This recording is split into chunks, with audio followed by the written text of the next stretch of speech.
आज के संस्मरण का शीर्षक है गालियों की भिक्षा। स्वामी दयानंद जी की स्मृतियों में से।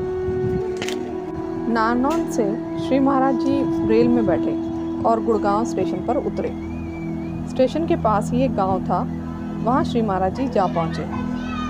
गांव में एक माई खड़ी देखी तो उन्होंने श्री महाराज जी ने उनसे कहा कि माई, भूख लगी है, मुझे 1-2 रोटी खिला दो।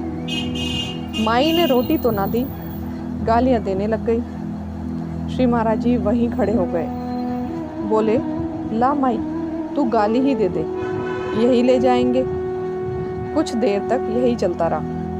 माई गाली देती रही और श्री महाराज जी चुपचाप खड़े उन्हें सुनते रहे।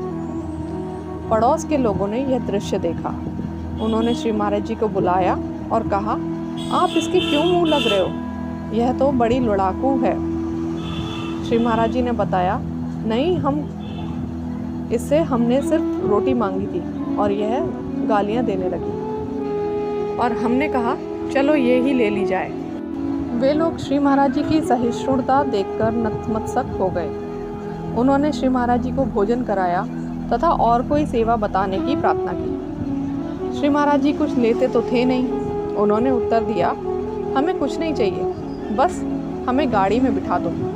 उन लोगों ने श्री महाराज जी को दिल्ली की ओर जाने वाले फर्रुखा नगर के अड्डे पर बिठा दिया। यात्रा में एक बाबू से कुछ परिचय हो गया। उन्होंने पूछा, बाबा जी कहाँ जाओगे? महाराज जी ने उत्तर दिया, जाना तो कहीं नहीं, बस दिल्ली के इधर ही कहीं उतार देना।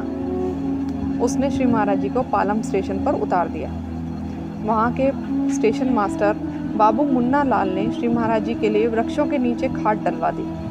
श्री महाराज जी को उसने भोजन करवाया और फिर गांव पहुंचा दिया।